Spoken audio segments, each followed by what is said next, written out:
Ladies and gentlemen, please welcome with me my good friend, a good woman, a good leader, Moji Hunponu-Wusu.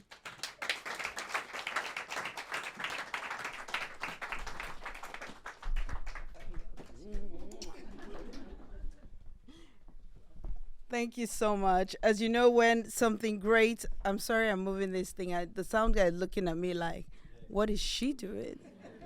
Yeah. So thank you once again. We're going to kick this off really quickly because I really want this to be impactful. I really want us to make a change. And with Moji being here, I'm going to, when I ask you guys questions, or if you have questions, so the idea was that you would have one of these cards on your chair and you could really just write the questions down. But somehow life happened. And I think the cards are downstairs. So we're going to have to pretend you have a card. When I call you to ask a question, please keep it nice, succinct, and on point. So we're going to get in there immediately. So Moji, thank you so much for ideating this. It's incredible that we got here in the end. You don't even want to know half of the drama that happened, but yeah, when things are really going to be good, it gets a bit shaky.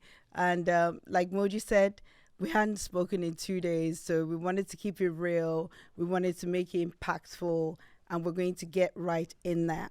So usually when you want to have one of these, people ask you that, where'd you start? Usually from the beginning is always good. So Moji, when I hear about your achievements, if I didn't know you and someone said a woman has raised 5 billion in under 10 years, and she's managed to get a Frexim Bank to back a product to the tune of 1 billion. So this woman, this young, beautiful, regular, you think she's a, what do they call that hair? Formerly known as Antifumi hair, and you just think you're just a regular babe, is funding banks. This is big. This is not even jokes. So there are lessons to be learned from her. Moji, tell us, because I want to know, what happened? What was in the water that's your mom showered over your head when you were born? Tell me. So Moji, where were you born? Because it's always best to start from the beginning. Good evening, ladies and gentlemen. I don't know if you can hear me. I can't hear myself, but if you can hear me, that's fine. Good evening, ladies and gentlemen, Her Royal Highness. Good evening, and thank you for joining us this evening. Good evening to all my fans. I can see so many of you here, and it's quite emotional for me. So if I get emotional sometimes, just pardon me. Good evening to every single person who's known me for so long, and I'm sure lots of you are not surprised that this is the path I've chosen. I think for most people would know that I have always wanted to be in finance, or if you've known me for a very long time, you know I've been in finance. But sitting here, I have electricity going through my body because my mentor is here, and he's been mentoring me for 19 years. He's been mentoring my husband and I for 19 years. And 4 years ago, he rang me. He didn't ring me, actually. He said to me in front of a stage of people that there will be a time where there will be platforms, and God was asking me to make sure I didn't get selfish. And I turned around and let the ladder down. So when you said that today, I don't know what you thought, sir, but I'm like, I've heard this before. He said, you must turn around and let the ladder down and let other people in. It is the mandate. And so your success is conditional to letting other people in. And so when I start saying my story, a lot of people think, yes, but why is she letting other people in? Because they're so used to people shutting the door. So I'm under strict instructions by the people who opened the door for me that I must let the ladder down and I must let other people in. And it's become more and more of a burden to me. over the last few years. My name is Moji Hunponu-Wusu, and I'm the founder of Woodhall Capital, a financial advisory firm, finance house, and, possibly a bank. I started this firm 10 years ago, so it's very incidental. And a lot of you probably, apart from my close friends, wouldn't know me because I intentionally wanted to stay private. It was my thing. I wanted to be I'm English educated, and it was my thing to be under the radar, not known. All the adjectives, all the things that we say, I don't know, I don't want people to know me. Billionaires get on the train, nobody knows them. I don't want to, and all of those things. And something, maybe this mandate struck me this year. If you stay under the radar, how can you fulfill the mandate of letting other people in? And so I decided, and I started feeling that it was selfish of me to want to mask closing the door on that I don't want to be known. I started my... I'm gonna get in there before you give everything away, because I'm gonna give you time to tell us the full story. But I want you to first tell us where you were born, because some of us need to trace our roots back to this. Yes. Maybe something we need to go and check. Please, where is this water? Where were you born? I was born in Nigeria, in Lagos, Nigeria, to a family of the Odediro family. My father passed away last year. My parents divorced when I was 7. And I grew up with my mother and my 4 siblings, and so we're 5. My mother was very successful when I was young, and so I came with my siblings to the United Kingdom when I was 15. And then my mother, and I think the turning point in my life is, so I went to, who went to Grace Children's School here? Who went to Adesoye College here? Right, and then my mother decided to bring us to the UK because the Nigerian universities had some issues, and she said, look, leave early so that you don't have to explain what WAEC is to the universities here since you're coming here. And so she made me leave in Form 6. So I did my Form 6 here, my GCSEs in the UK. But that summer, I had come with friends of mine. And we were just jumping around, going to all the places you go to in those days. Let me betray my age. Bayswater, Whiteley's, hanging out with your friends, Oxford Street. Awesome. And I remember going into my mother's room, and we used to live in St. John's Wood. And I remember going into her room, but she wasn't there, but the balcony was open. I went there, and my mother was crying. And up to that point, I'd never really seen an adult cry. I thought kids cried, and I had never seen an adult cry. So I approached her and I said, Mommy, what's the matter? And she said, I've lost it all. And for a 15-year-old, you're thinking, what's lost it all? And she said, I don't have any more money. I thought, okay. And she says, I've lost it all. And she then told me something about some transaction she'd done, the forex had moved, the rates had moved against her, and there was no money. So a 15-year-old trying to absorb that. And I tell you the story because if you meet my brothers, they're totally different from me because they didn't have this experience of seeing my mother cry. So my brothers are very different.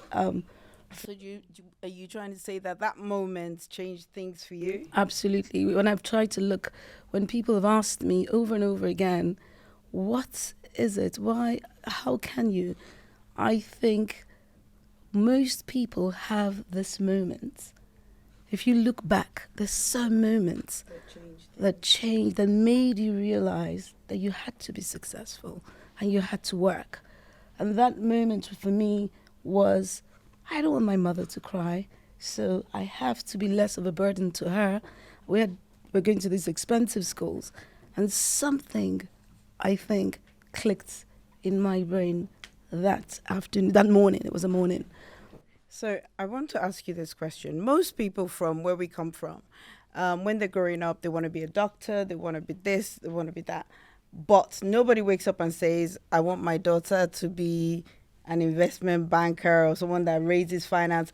It's so far out there that we don't even think about it. What actually led you to that? And what opportunities did you, see that made you think this is the path I want to follow? Yeah, I think we need to be very careful. Investment bankers want their children to be bankers. So you have to remember that your narrative is from where you are. Okay. Investment bankers, lawyers want their children to be investment, and they set them on the path very early. Your mom was an investor? No, my mom was not investor, but I'm saying that when you say most people, we need to be careful that our background doesn't determine the narrative, because you could be limiting yourself. If your parents were bankers, my mom wasn't a banker. There are people that want their children to be investment banking because they are investment bankers, and they set their children on that path really early. They plan the primary school they go to, they plan the secondary school they go to, they hang around all their friends wherever they do internships, they place themselves. So some people want their children to be investment bankers. My mother is a businesswoman. Such a pity, because she was here 2 weeks ago and she left back to Lagos. She was a business person, and she was in oil and gas when I was born, and has done loads of business exporting. And right now, she's trying to build a refinery, and she's 74. She's trying to build a refinery. I rang her yesterday. She was like, "Oh, I'm on my way to the site." I'm like, "Good luck." Yeah, She's 74. She's 74, and so she's trying to build a refinery. And so I think seeing it was never part of my reality that women didn't work. So when I was growing up, I would go to Alausa, a place in Lagos where the federal government had their headquarters in those days, with my mom, and I would sit in meetings. I went to a district college. Our holidays were always different from everybody else's. So your parents had to entertain you because you're the only child at home. So she would take me to some meetings, and I always encourage women and parents to take their daughters to meetings and let them sit there and hear and sit and know how to comport themselves in corporate environments from a very early age. So she'd take me to meetings. Maybe sometimes I'll sit outside, sometimes I would come. But I knew what a C of O was really early. And I knew that you could sell land to pay children's school fees in expensive schools. And so I knew those terminologies, C of O, secretariats, PAMSEC. So I knew all those things. Yes. Okay, so as you talk, I'm going to interject you. So not being rude, only just because when you say expensive schools, one of the things that comes to mind is within the Nigerian narrative, I found that a lot of people that do well, and this is me and my narrative, right? A lot of people that go out and explore big things like you, a lot of them come from a safety net. They know that they can't fail. They know that, there's family money of some sort. There's this, there's that. So sometimes they don't take that leap. How does that sit with you? Do you think, I'm talking especially in Nigerian terms, people will go and they'll explore all these things and you're like, yeah, they do it big because they know that even if I fail, I'll be all right. So how do you go and just grab the big time from nothing? Your mom was wealthy, so maybe I'm... Yeah. I'm not sure that narrative. I see that people that come from wealthy homes don't try, they don't take risks. The whole composture is don't lose what we have. So they're not brought up to take risks. They are brought up to maintain and be content with what the trust fund has given them, right? So yes, of course. They're not told, their parents don't teach them to go and jump off a cliff. They don't need to. What are you going to do down the cliff? We have it up here, right? So without saying names, without naming names. There's some good people out here, but they're fired up as well. Yes. Yeah. And one of them brought his dad, and they're all fired up in their house. They keep working. He knows who he is. Well, and those are, I would say, outliers in those situations, right? The whole point, even, and if I may say this, even our parents really didn't want us to take risks. We got a house for our wedding present, and I said to my husband, we're not going to live in a free house at 30. In my mind, that was disgusting, right? Because I thought, why would you live in a 5-bedroom house at 30, free? And I had this Maslow's law that shelter is one of the things you're meant to come to this earth to fight for. And if at 30 years old, you have nothing to fight for, what life is that? And so they gave us this really beautiful house in Lekki, a 5-bedroom house. And I just thought, I don't know, I just thought, this doesn't feel right. We have to fight for something. We're too young to be content. And so it was very controversial. My husband's parents were like, you really married a psycho. And I thought, no, let's fight. We're 30. The house will always be there. But if we lose how did I even know that? If you lose this part of your life, this season, that's it. It's gone. You'll be in this trap forever. Of course, I have a rebel without a cause of a mother. She's like, don't take it. Don't take it. They're going to say you married for that. And they're going to say, see, don't take it. And so my mother, influencing me on the rebellious side, was saying, make your own name. Very important. And she really wanted me to go into the Hunponu-Wusu family and make a mark. She didn't want them to be doing me a favor. She didn't want me to be a burden to them. And she knew I had it because she brought me up. So she was like... And I know your mother, she was like, yeah, fire. So we rented. And the other thing that appalled them is we then rented next to them in Ikoyi. How dare you? And they were like, you're wasting money. We're like, we want to waste money. And when then and they didn't talk to us for some time. They didn't talk to us for 6 months. And I felt so sorry for my husband. I mean, this rebel wife is leading you up the wrong path. And then eventually we then bought our own house. And then they came to see that, perhaps this psycho has my son's best interest at heart. Because guess whose surname is on that C of O? It's his father's surname that is on that C of O. There's no C of O that has Ni or Dediran, right? So it's all about everyone seeing that I have the bigger picture in mind. So talking about family, Moji, and I'm going to open the ground for you guys to ask questions in a bit. Let's talk a little bit about family. You've got 3 kids, an incredible husband, and you are seen like, money mover, money shaker, money everything in the circles of people that know you.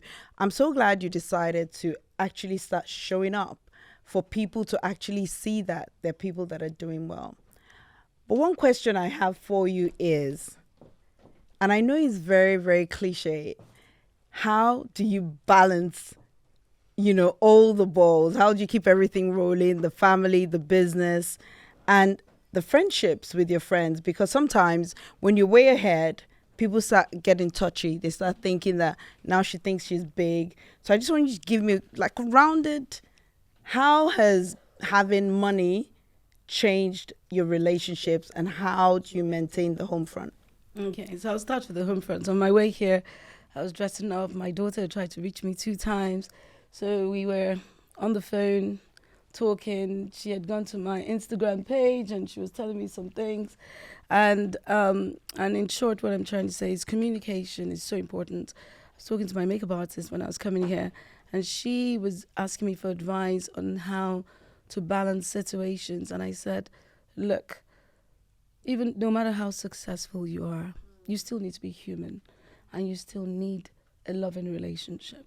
And sometimes it may mean that you calm down a little bit and carry everyone along. You can't do this alone.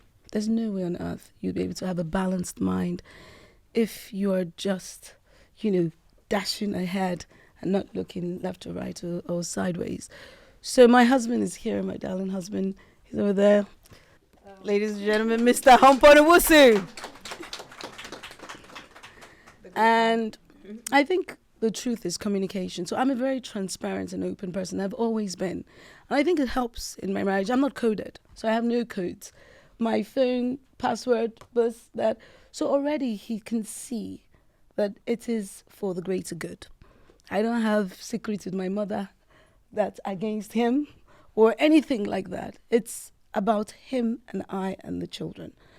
And so that openness, that transparency, I think perhaps with the right person, it actually can help to balance things.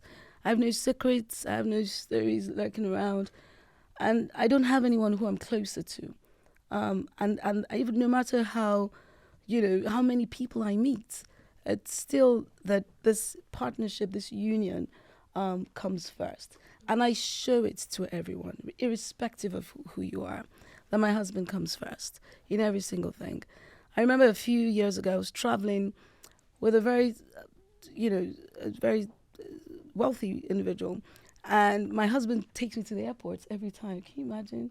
He takes me to the airport every time I'm traveling. Sweet like that. I don't take him to the airport every time he's traveling. So he takes me to the airport, and anyway, so we got to the airport this day, and then my husband met the client, and he was talking to the client. I was, doing what I do, checking for makeup or whatever. And the client and he was talking about the transaction. And then we got on the flight, and the client was like, how come your husband knows so much? He's really abreast of what you're doing. And I was like, yes, because that's my sounding board. So communication, I think. Communication, fabulous. Let me ask you this. There are lots of women here. Choma, I've got quite amazing women here. In fact, most of the women here are business women, including the Queen herself, who's ran Africa Fashion Week London for the last 14 years. I really, like I said, wanted this room to be filled with people of purpose. And for most women here, they wanted to be here to meet you because they wanted to know how to level up, because they're all individually good at what they do. I've got Chema here. I've got so many women that hopefully will get time to network, and you get to find out all sorts of people. I've got Titi Lolami over there, who's just raised some money with. I'd love to hear from you.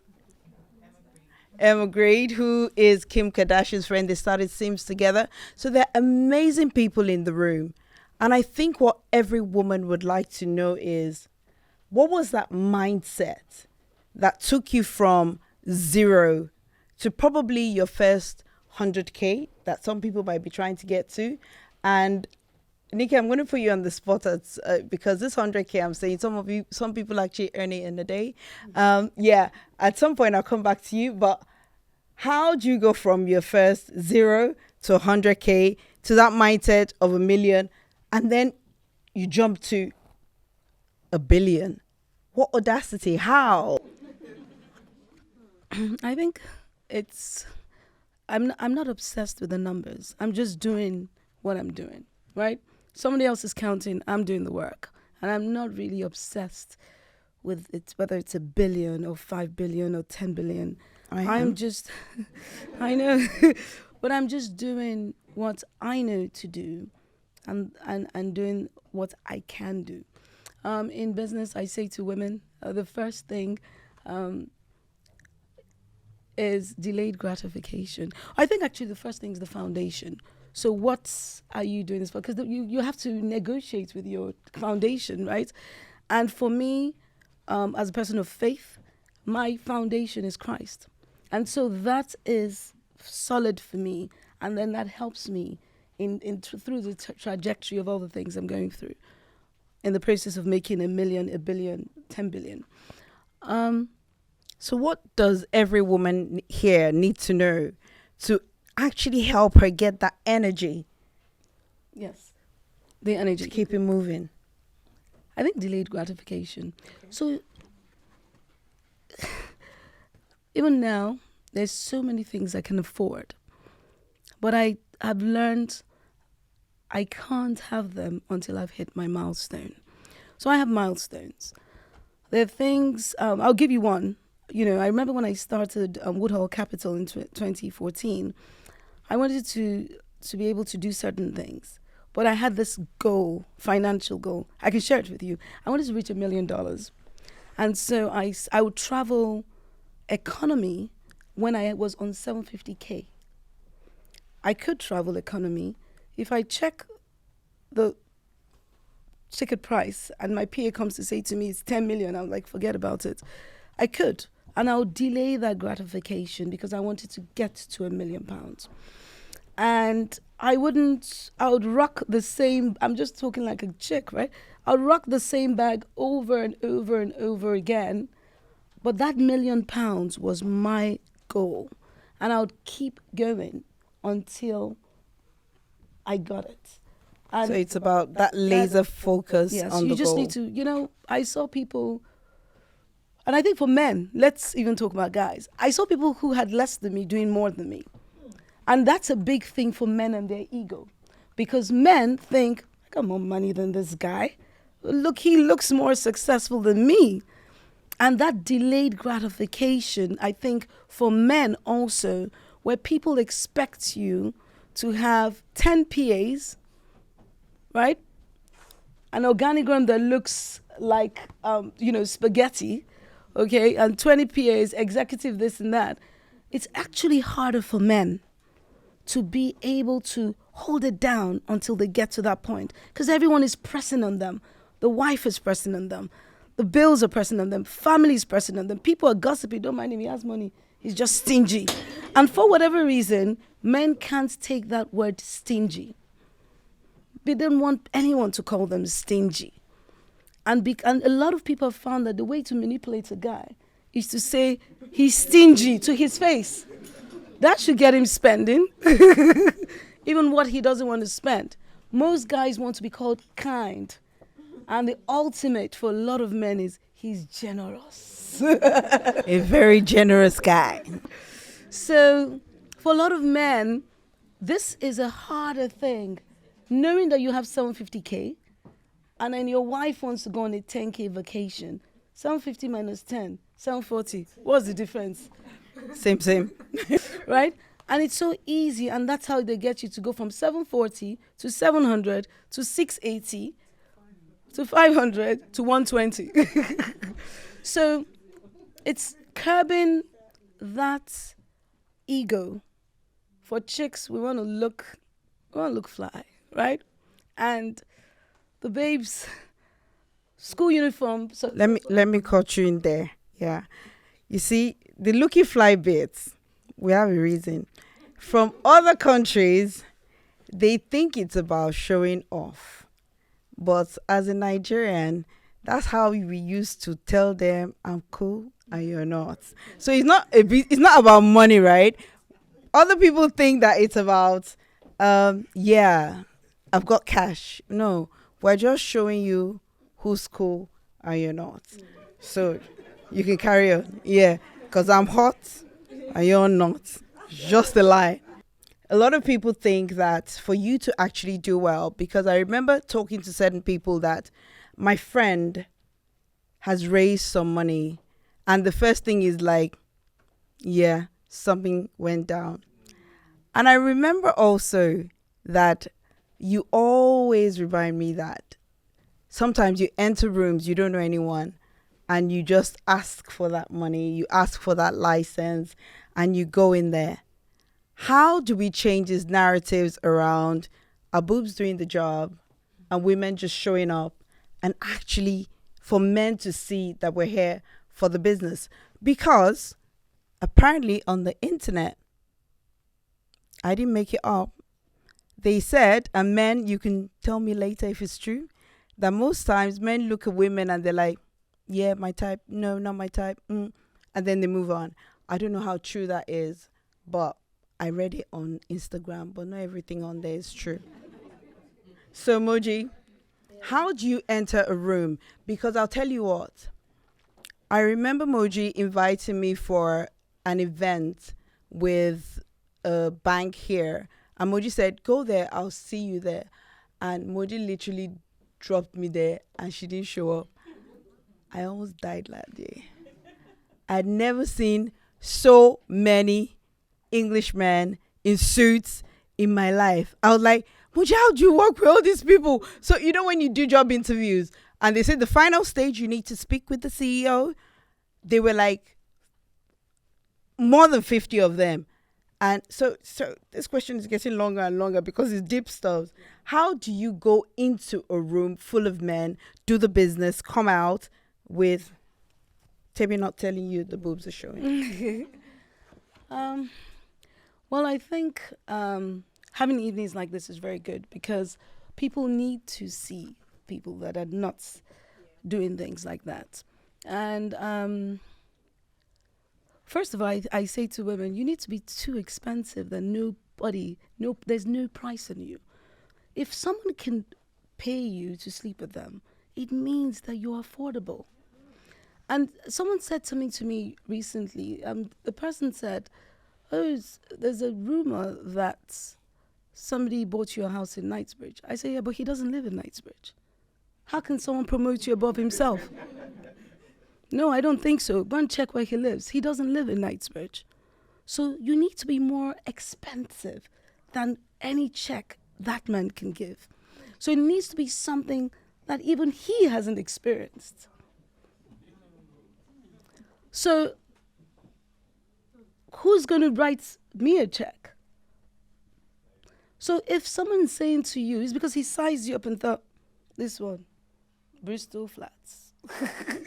It's her dream. And men listen a lot.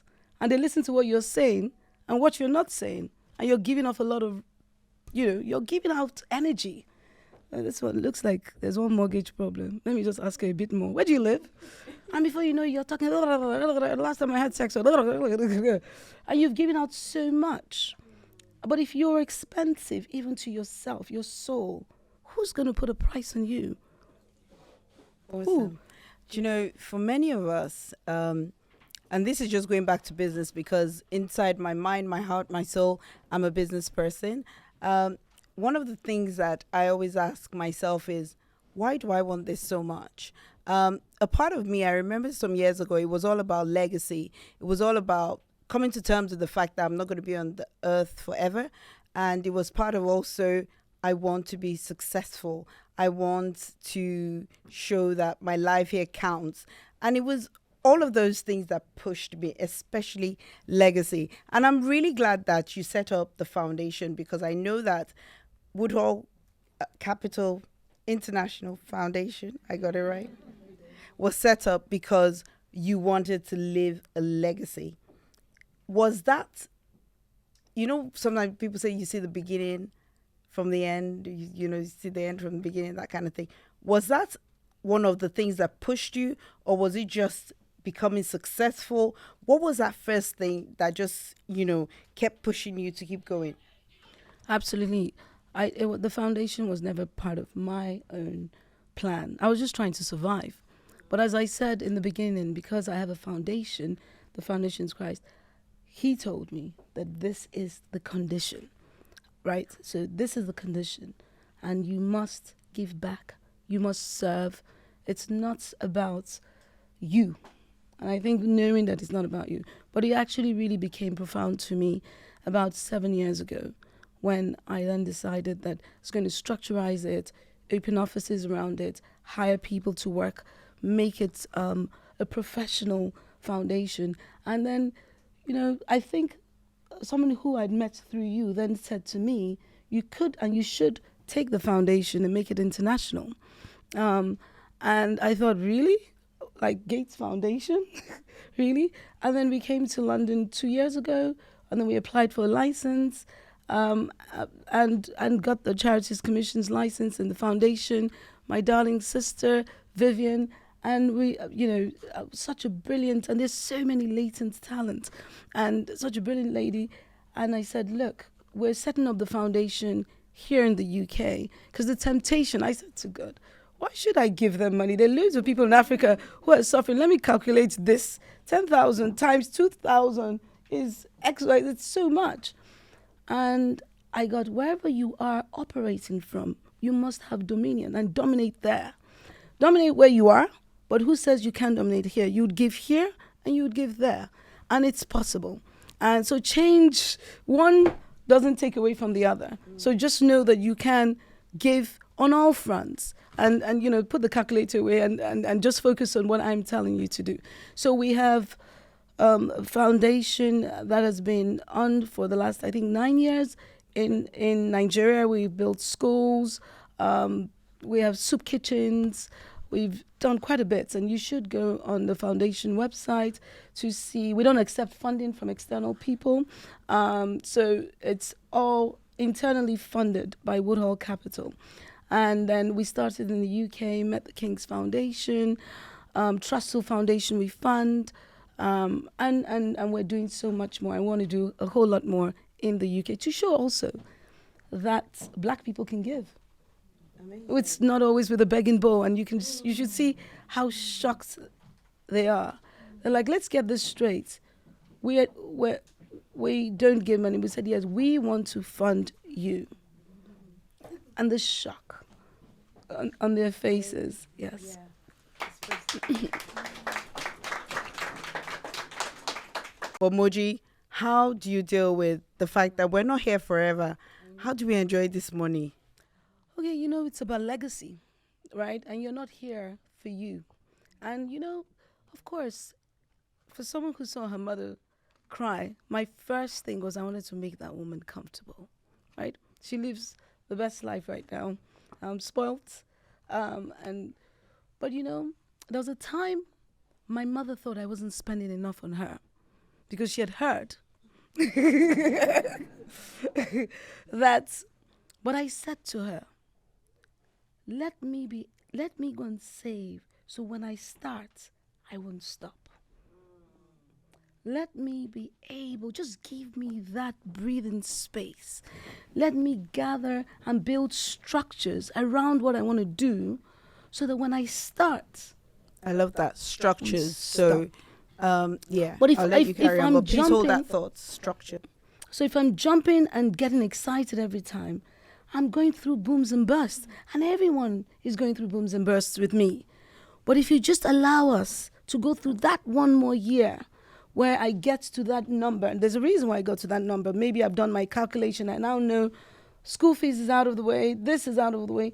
Then we can spend with contentment. I know loads of people that are trying to do this on credit cards because when money is supposed to come, then it doesn't come, and you're juggling, and you don't have peace of mind. Because as you're robbing Peter, Paul is calling. And so if you have that mentality, I may not live tomorrow. But if you're patient, and even if you don't live forever and you've built structure, you leave a legacy. Yeah. Legacy is why we're here. Don't get me wrong. I play a lot. Don't get me wrong. I'm not saying out of the 750. Remember I said 10. But from 9 to 1, okay. You can do what you do, but don't let the 1M goal get out of your mind, and set a time frame to it. You will enjoy. You will do it with such peace. If you can just hold back that bit more, you can help so many more people than you. By the time you get to a certain amount, the trip to Bali is nothing. You'll be carrying people with you.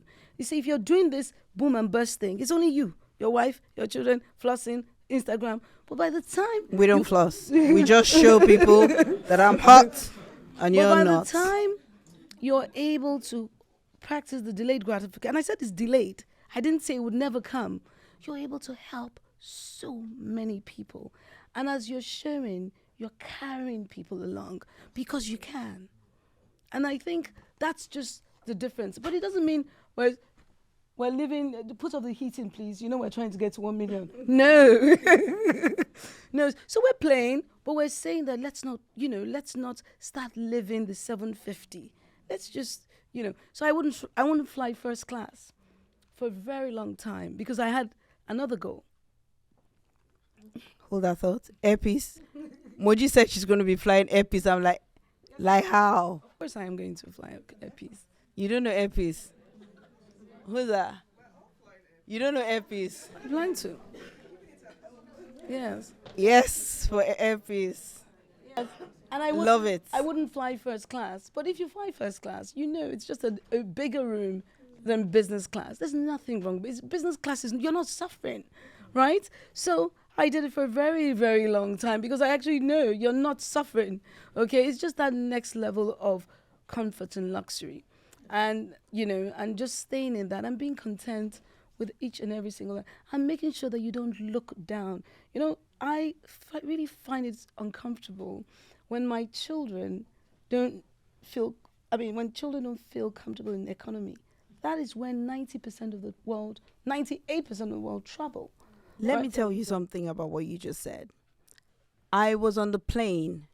Nigerian kids that have never earned a pound, their friends were going to economy, and the person said, he's taking the walk of shame. Where do we come up with things like this with our children? But anyway, that was the craziest segue from the conversation. We're going back in. Yeah, so so I don't know if that's answered some. Excuse me, sir. I don't know if that answered some, but I'm just saying, there's play reasoning, but it's just so that you can do it for such a much longer time. I know guys that try to please their wives, and they take gambles, and then when all the money goes, she still blames you anyway. She still says he was useless, he spent, and he's going to say, I spent on you. Like, he didn't save, he was living life anyhow, but in his head, he thinks he was doing it, that 10K trip to Jamaica, that whatever. But when it all goes, and she sees that the funds are not sustainable, when she sits in a pub with her friends crying, she's not going to say he said he's not can't live forever. He's going to say, useless man, he didn't save. Even your kids would be like, mommy left us. What did she leave us? I ask myself, why do I work so hard, and why am I still working? And maybe on some levels, I don't need to work as hard. But something is driving me, and something is pushing me, and I don't know what it is. Particularly this year, my closest friends know that I've stayed private on purpose, maybe since I was young, actually. And there's something going on inside my head that wants me to be here, to be talking about this. And it's probably part of this before I turned 50. After the flights, after the fancy holidays, after you've bought the beautiful houses and you've educated your kids in all the best schools in the world, you need to have something else. And I think that is what we're all doing here today. Sharing this mandate with you, perhaps going home to discuss whether you should be cooking or not for for your husbands and all of those things. And, lighting somebody else's candle.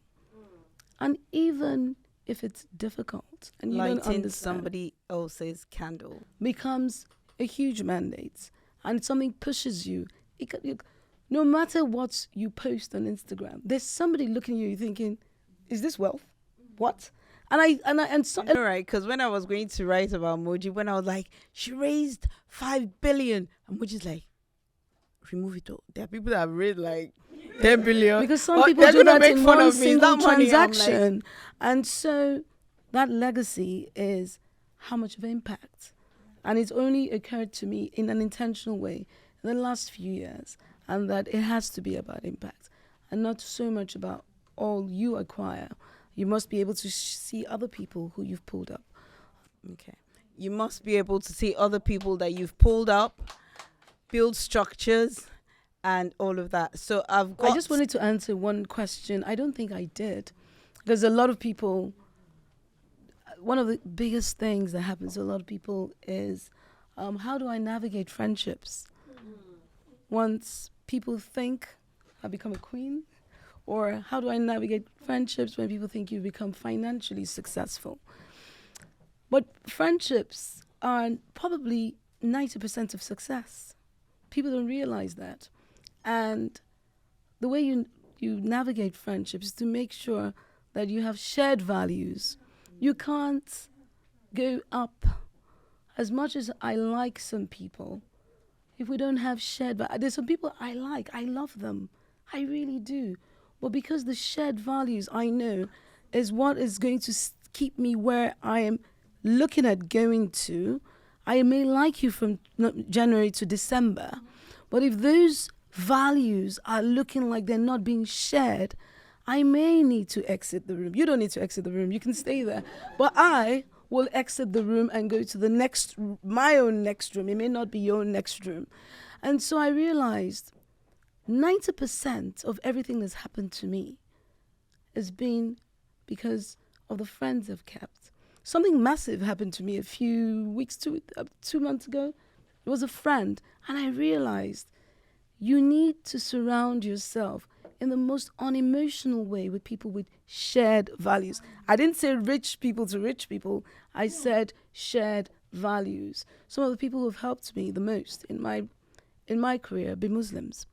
So it has to be shared values. When your yes is your yes and your no is your no.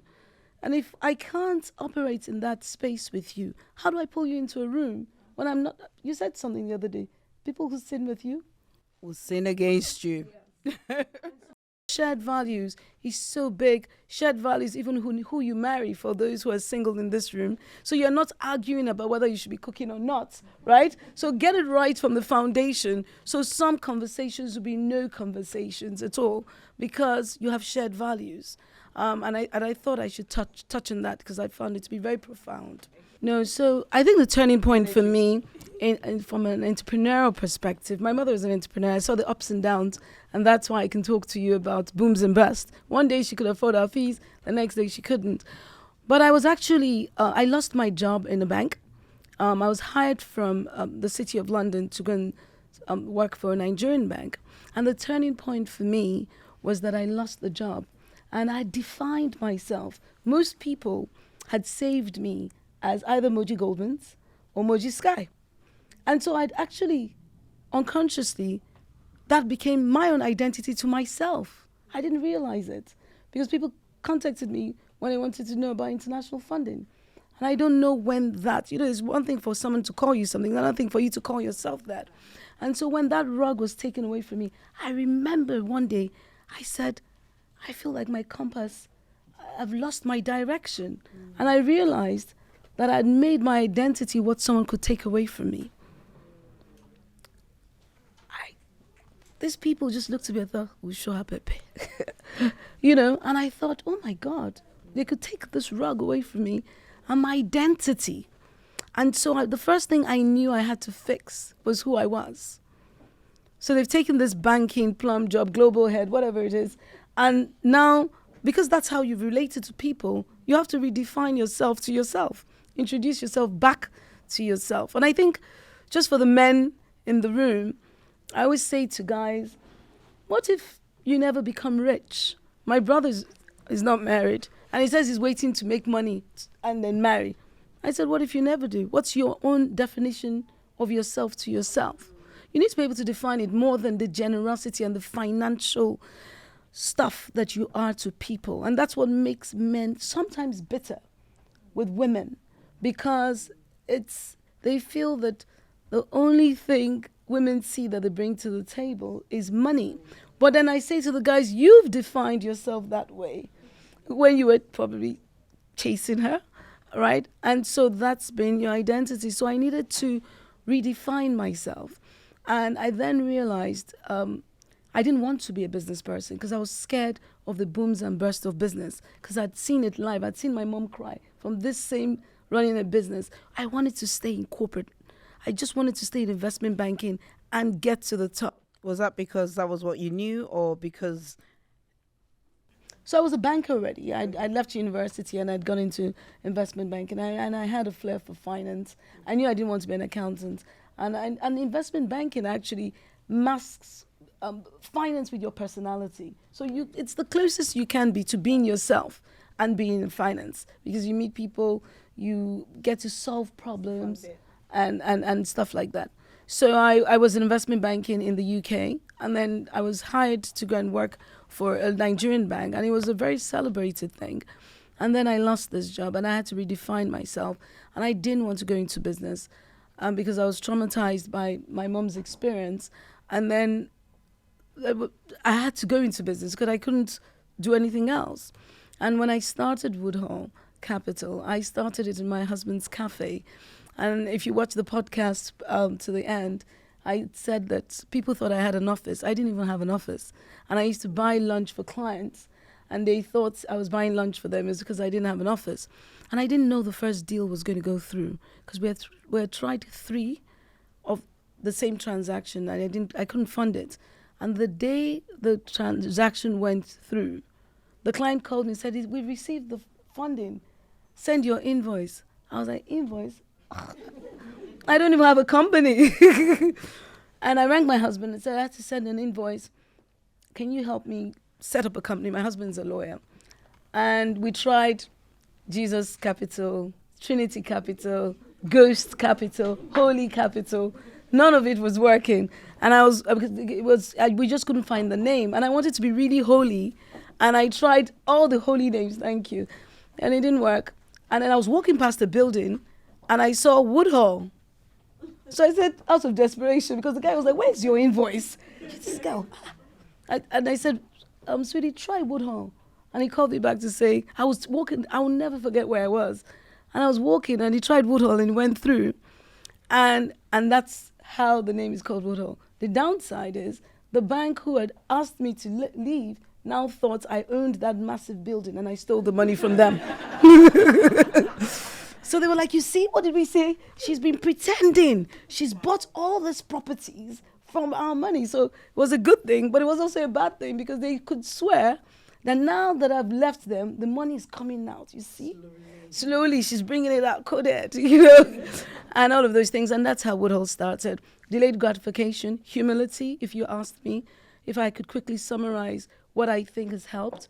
Delayed gratification, you need to gather up cash. Do you know what you can do when you have money? Do you know what you can do when you have money? I went shopping today. And I had gone to the place the day before, a few days ago. Then I changed my outfits because I told you what someone said to me. And they said to me, "Don't worry, we'll steam it and we'll bring it to you." Do you know what you can do when you have money? So if you think you want to show on Instagram, you haven't shown. Have sustainable wealth. And the door that you think has opened, you will see that you haven't seen the door. There's a level that you can go to when you have bulk, when you have wealth, not even money. You'll be called into rooms and you'll be told to don't tell anybody. But people like us will come out and will tell everybody, right? But you need to wait to get in there because nobody in that room is going to come out and tell you.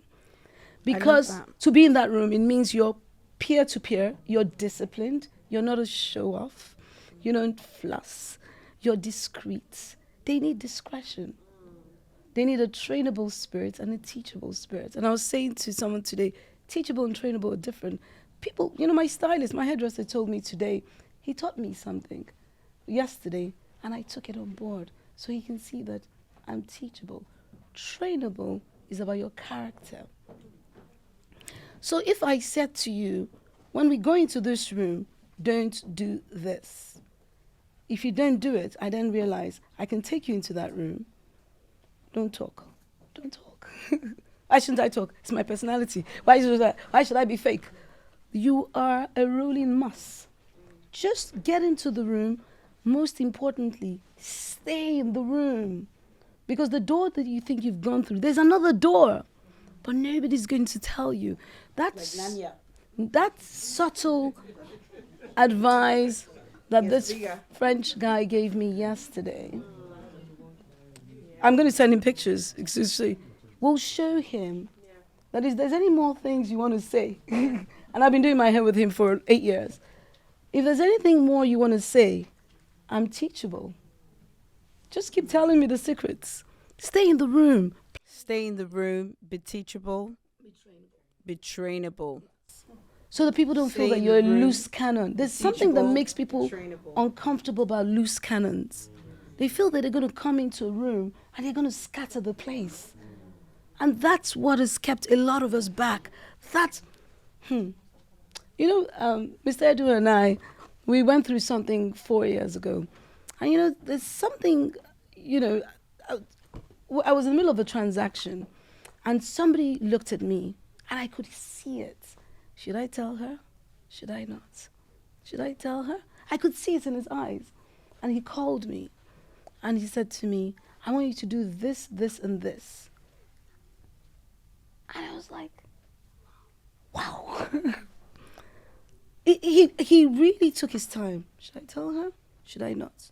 Should I? Right here in the city of London.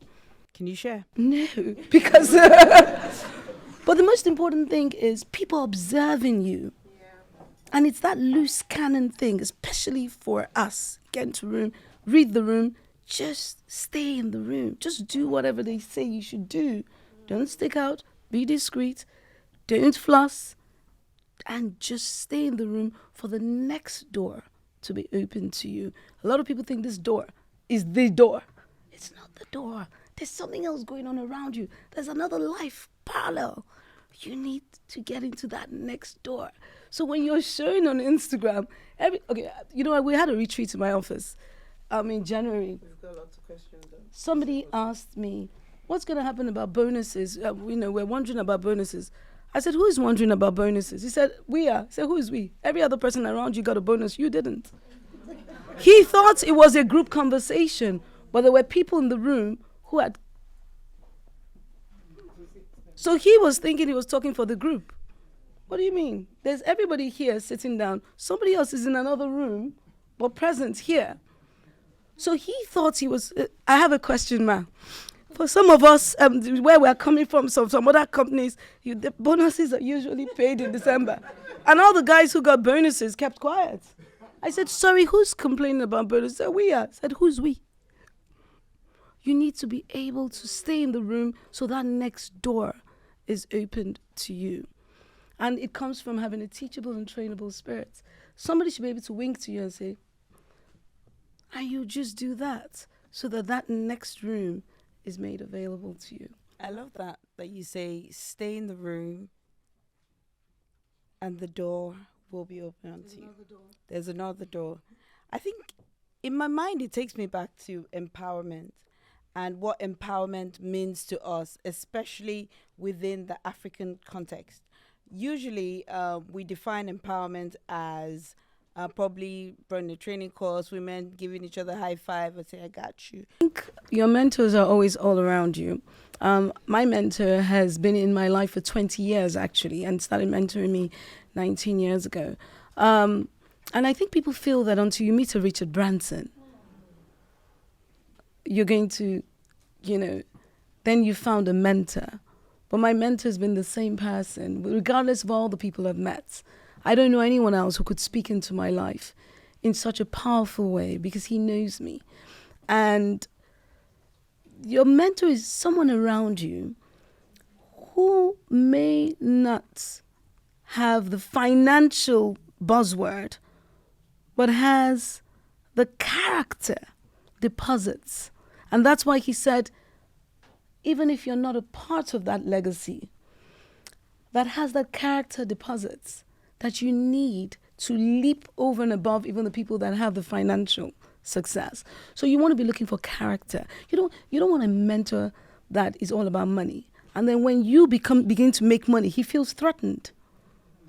You want someone that is not about money. So when you can talk, in your mentoring sessions, you won't be coded to the person. So I made X, then X squared, then no. So it has to be somebody that you know will not be threatened when you even begin to out-earn that person. And if you choose him because of money, then there may be a break point. But if you choose the person because of character, regardless of who you become, his assignment is to deposit in you. So the answer is your mentor is around you somewhere. Someone that has the character. Hold on to that person that is content and has been sent by God. You could also pray about it because you don't want everyone to speak into your life. Your mentors are all around you. Pray about it and pray about it. And they're all around you. And they're all around you. Yes. Behind every strong woman is a stronger man. The chairman of Wood Hall International Foundation, Mr. Hunponu-Wusu. Guys, please welcome him with me. It's not a small feat to have a energizer.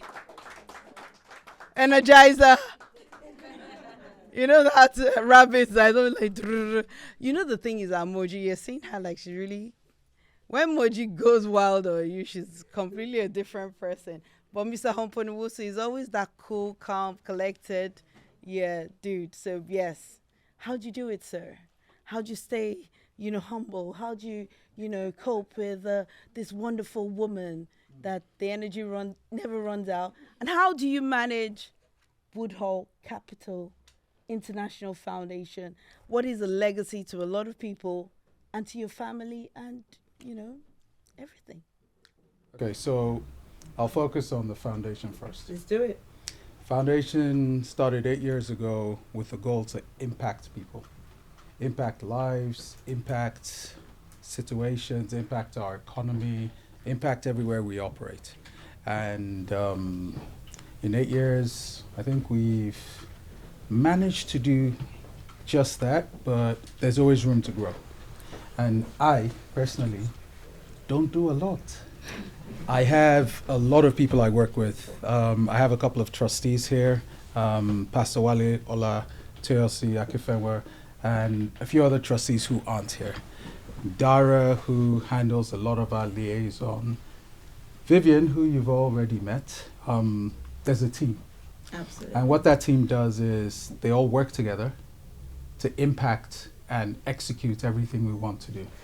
So I sit at the back, like I was sitting there, and encourage everybody to work. And everybody does that. We have our chief troublemaker. Energizer battery. The Energizer Bunny. And she's been that way, and she takes the idea and runs with it.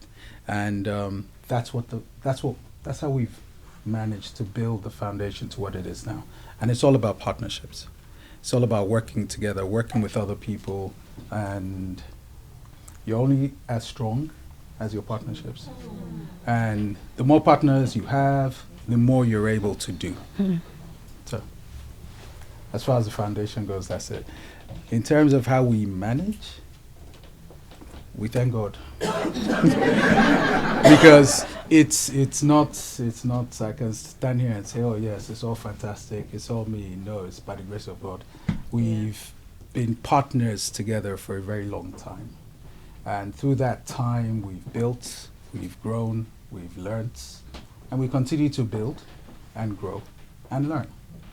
So I want to touch a little bit on this Moji not cooking issue, because the reason is because a lot of us don't actually cook, but we don't openly say it.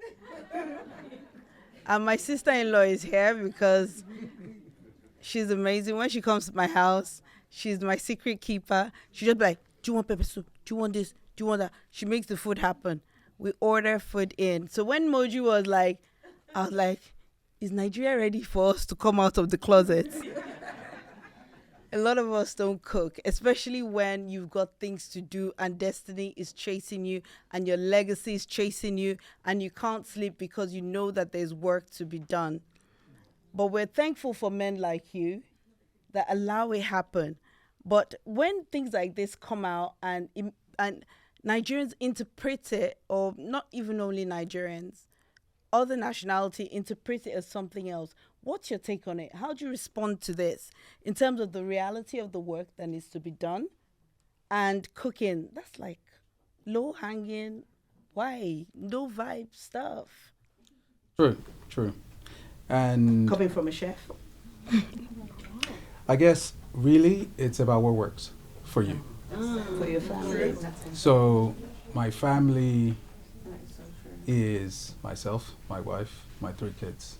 I have parents, I have siblings, but my family is myself, my wife, my 3 kids. So whatever works for us, works for us. And it's all about being confident enough to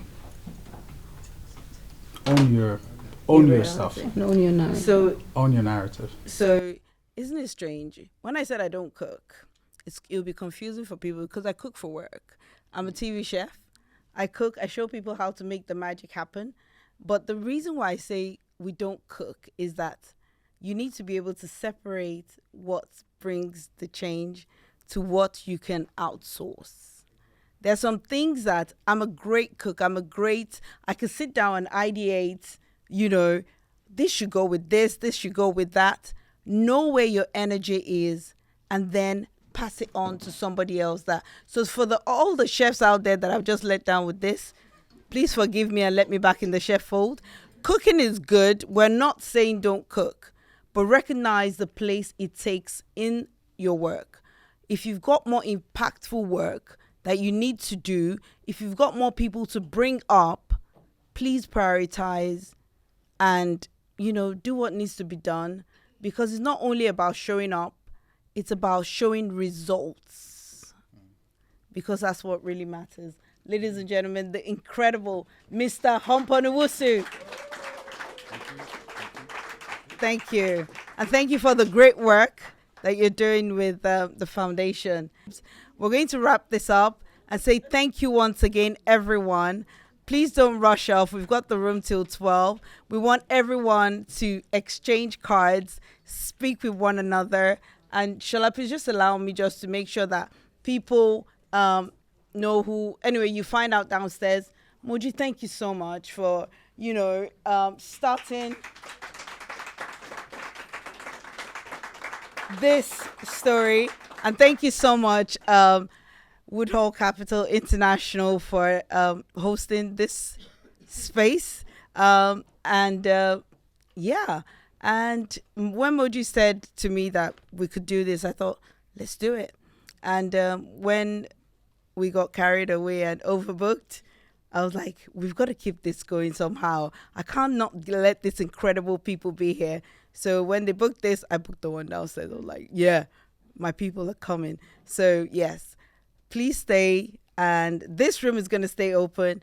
And my party, we get wild. We're going to get like, Moji said, Bola, behave yourself. Why didn't I say Bola, stay in the room? Bola, stay in the room.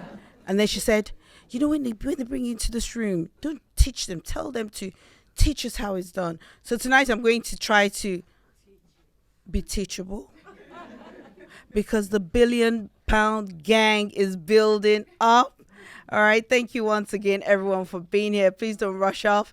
I would love a lot of you here who've come here to meet the Queen, my Olori, my really close friend, but I also support her in her great work because I believe 100% in her. And we've been friends. This is the strangest thing. Yeah, I'm really sorry I have to touch on this because I want you to see her as human. Sometimes when we see people out there, we think of them in terms of figures and all of that. We've been friends for over 10 years. When she became queen, I was like, yes.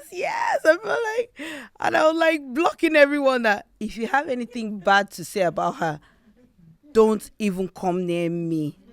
All right. So I feel like, anyway, today's not our day, but yeah, the Queen is here. She's also got a lot of knowledge to share around business. And thank you so much for coming to meet my other friends and all the friends in the room and all the corporates and all the big names. Please send the ladder down and sideways. Don't rush off. Sarah, thank you for coming. The other Sarah, thank you for coming.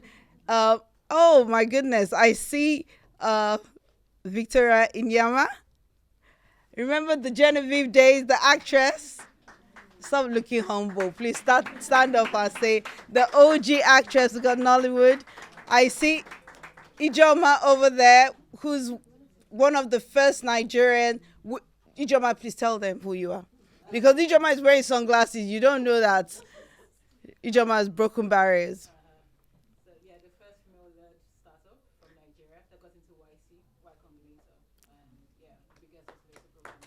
Awesome. So I'm going to wrap up. Thank you very, very much. I hope you're following Moji Wusu. I hope you're following Woodhull Capital International Foundation. Yes, and I hope you're following me. Thank you all so much for being here. Please don't rush off. It's incredible. I'm so grateful for all of you, Moji. I'm grateful for our friendship. I'm thankful for everyone in this room. And for me, friendships are a gift from God. Don't listen to all those Instagram people that say that block. Let me tell you something. People come into your life for seasons. You might think you don't need them. And we shouldn't be working off needing people. But sometimes your friend will be a bridge. They will know somebody that knows somebody, and they will be like, oh, there. Friends are gifts from God. And I'm thankful for all of you being here because you're gifts into my life. Moji, thank you for being a gift. Vivian, thank you for Woodhull Capital International Foundation because you've empowered a lot of us in here. We're super excited and we're going to keep the flame going. Thank you all so much. God bless you. Moji's going to be here and I hope you've had an incredible time.